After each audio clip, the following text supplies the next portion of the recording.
Salam sejahtera Malaysia, denyut nadi suara rakyat bergema di channel ini. Terima kasih kerana bersama-sama dalam channel ini untuk mendapatkan berita-berita dan ulasan-ulasan terbaik untuk seluruh rakyat Malaysia. Bagi anda yang pertama kali bersama-sama dalam channel ini, sila tekan butang subscribe, like dan share.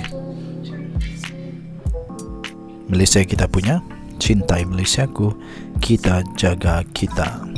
Sekali lagi, bagi anda yang pertama kali, sila tekan butang subscribe, like dan share. Kita mulakan berita menarik hari ini. Salam sejahtera Malaysia, denyut nadi suara rakyat bergema di channel ini. Kepada siapapun rakyat di Malaysia, sama ada kamu berpangkat tinggi, kamu menteri, sama ada kamu ni ahli perniagaan, selebriti, businessman, tambah-tambah lagi ahli politik, tambah-tambah lagi kamu pemimpin politik, menjadi public figure di negara Malaysia. Saya ingin mengingatkan kepada anda semua, anda hidup di Malaysia. Anda bukan hidup di negara yang lain, tapi anda hidup di Malaysia. Bila anda hidup di Malaysia, ikutlah seperti orang Malaysia. Jangan hidup suka hati saja. Kita ada undang-undang di Malaysia. Kita ada perlembagaan di Malaysia. Sebab itu, bila hidup di Malaysia, salah satu daripada benda yang kita kena hormati adalah raja sebagai institusi payung kepada negara kita. Kalau benda ni anda tak boleh tu ikut, kalau benda ni anda tak boleh setuju, kalau benda ni anda tak boleh hormat, lebih baik jangan tinggal di Malaysia lah. Anda bukan untuk Malaysia. Sekiranya ini anda tidak dapat hormati, anda tidak layak untuk berada di Malaysia. Sebab Malaysia adalah negara yang aman damai. Jadi hormati raja sebagai institusi payung kepada kita. Sekiranya anda setuju dengan kata-kata pembukaan saya ini, anda boleh komen saya setuju. Daulat tuanku. Saya setuju daulat tuanku. Saya sebagai admin Twin TV, saya setuju daulat tuanku 1000 kali. 1,000,000 kali, 1,000,000,000 kali, selama-lamanya. Perbuatan tidak menadah tangan ketika bacaan doa yang dibacakan untuk Yang di-Pertuan Agong dan keluarga diraja semasa khutbah solat Jumaat adalah tindakan yang sama sekali tidak wajar. Tidak wajar untuk dilakukan. Lebih tidak wajar lagi jika perbuatan itu pula dihebahkan pula kepada umum, seolah-olah kita bangga melakukannya. Apapun perasaan kita kepada raja atau sultan, sesuatu yang kita harus sedar ialah institusi diraja itu adalah yang paling penting kepada kita. Sebagai raja, mereka adalah payung pada kita. Sebagai rakyat di negara yang mengamalkan sistem raja berperlembagaan ini, kita perlu menghormati itu. Institusi diraja bukan sahaja merupakan ketua negara atau negeri, bahkan ia juga merupakan ketua dalam hal ehwal agama Islam. Mungkin orang ahli PAS ini dia lupa tentang ni. Ini ada belajar di sekolah mendengar lah. Dalam banyak perkara seperti hak istimewa orang-orang Melayu dan kedudukan Islam sebagai agama rasmi, institusi itulah pelindung dan benteng yang pertama dan terakhir. Dengan ada 9 raja-raja Melayu yang dikenali sebagai Majlis Raja-Raja, kita sepatutnya bangga kerana pelindung atau benteng yang melindungi kita itu sangat kebal dan kukuh. Selagi institusi diraja itu kekal, tidak mudah untuk sesiapa pun menggugat apa yang telah termaktub dalam Perlembagaan Negara Malaysia. Sebab itu, sebagai rakyat, kita mesti menghormati institusi diraja selagi ia kekal diletakkan sebagai payung untuk melindungi kita di dalam Perlembagaan Negara Malaysia. Sejak dulu kalau berbual-bual dengan rakyat yang sama-sama suka mengkritik, saya selalu berkata kepada mereka agar janganlah keterlaluan mengkritik raja, sebagaimana kerasnya mereka mengkritik Perdana Menteri atau Menteri-Menteri. Selain raja perlu dihormati atas kedudukan, raja atau sultan juga tidak boleh dijatuhkan sebagaimana Perdana Menteri atau Menteri mungkin boleh jatuh dan hilang jawatan kerana kritikan yang berterusan, tapi bukan kepada raja atau sultan. Menandatangani atau mengaminkan doa terhadap agung atau raja adalah tanda kita menghormati institusi diraja dengan berharap kepada Tuhan agar institusi itu kekal memberi kebaikan kepada kita. Dalam hal ini, selain perbuatan menandatangani itu bukan satu kesalahan, malah juga memperlihatkan itu adalah satu sikap yang mulia kita sebagai umat Islam dengan meletakkan pengharapan terakhir kepada Tuhan Yang Maha Esa dalam melindungi kedudukan institusi diraja. Tidak menandatangan atau enggan mengaminkan doa, kemudian bangga pula menghebahkannya secara terbuka, di samping menunjukkan kebiadaban, ia juga boleh dikira menghina dan menghasut. Ia mungkin tidak menjadi kesalahan jika perbuatan itu dilakukan secara sendirian dan diam-diam. Namun menghebahkan perlakuan itu secara tidak wajar adalah perlakuan yang tidak wajar.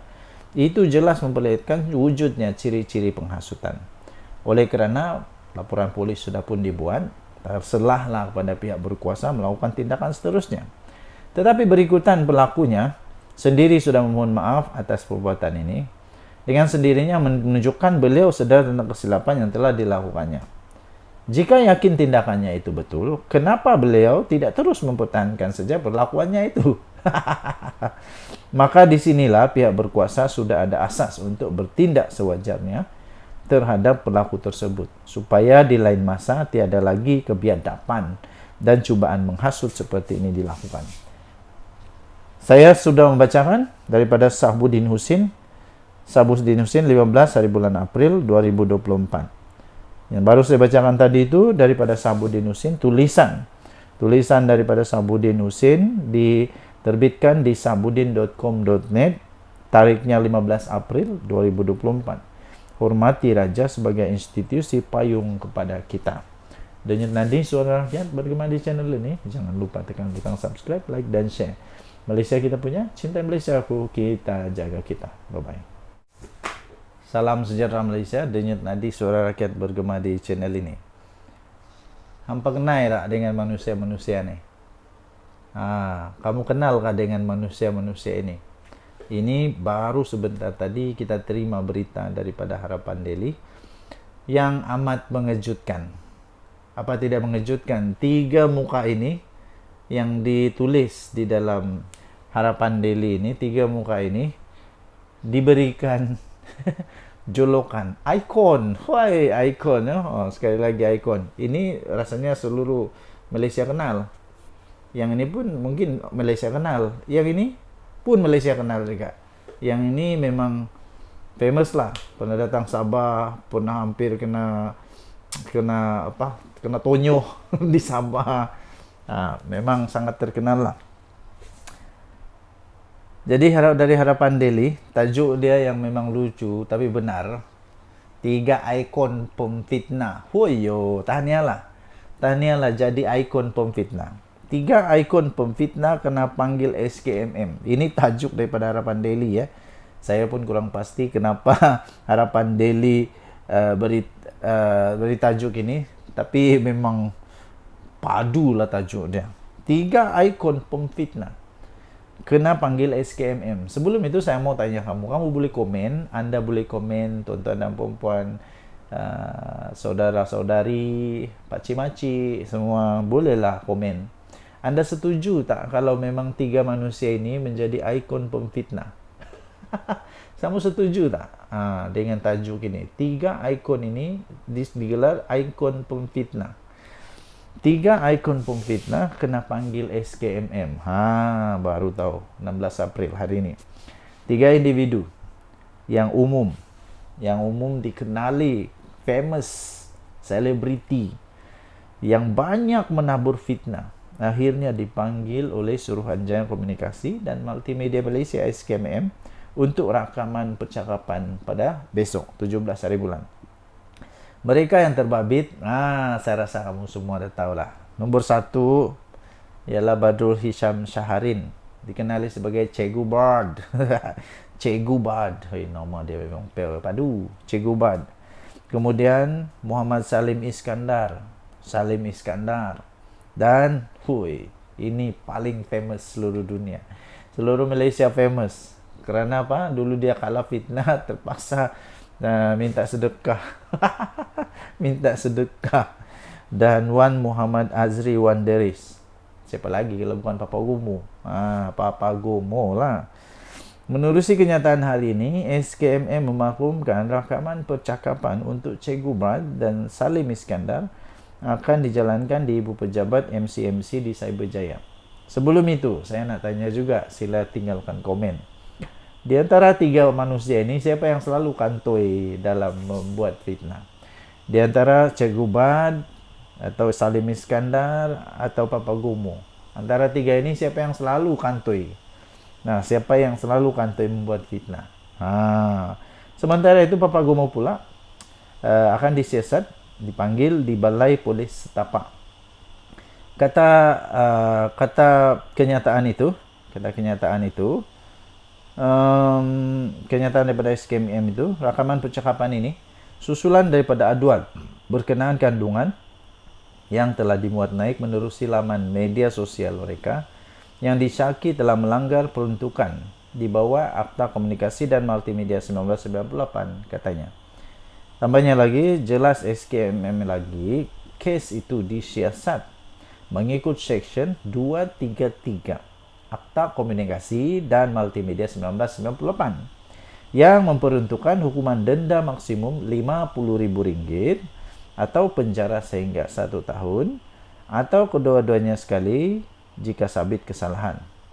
Katanya orang ramai diingatkan supaya tidak menyalahgunakan perkhidmatan rangkaian dan perkhidmatan aplikasi dalam talian untuk menyebarkan sebarang kandungan yang tidak sahih atau palsu, katanya.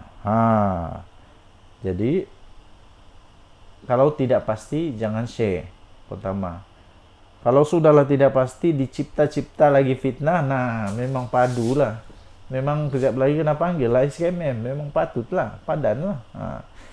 Dengan tadi suara rakyat bergema di channel ini, Malaysia kita punya, cinta Malaysia aku, kita jaga kita. Jangan lupa tekan butang subscribe, like dan share. Kita jumpa lagi, bye-bye. Salam sejahtera Malaysia. Sekali-sekala saya keluar juga daripada kepung politik ya. Sekali-sekala keluar dari kepompong politik, masuk juga kepompong selebriti yang menarik perhatian. Saya terkejut.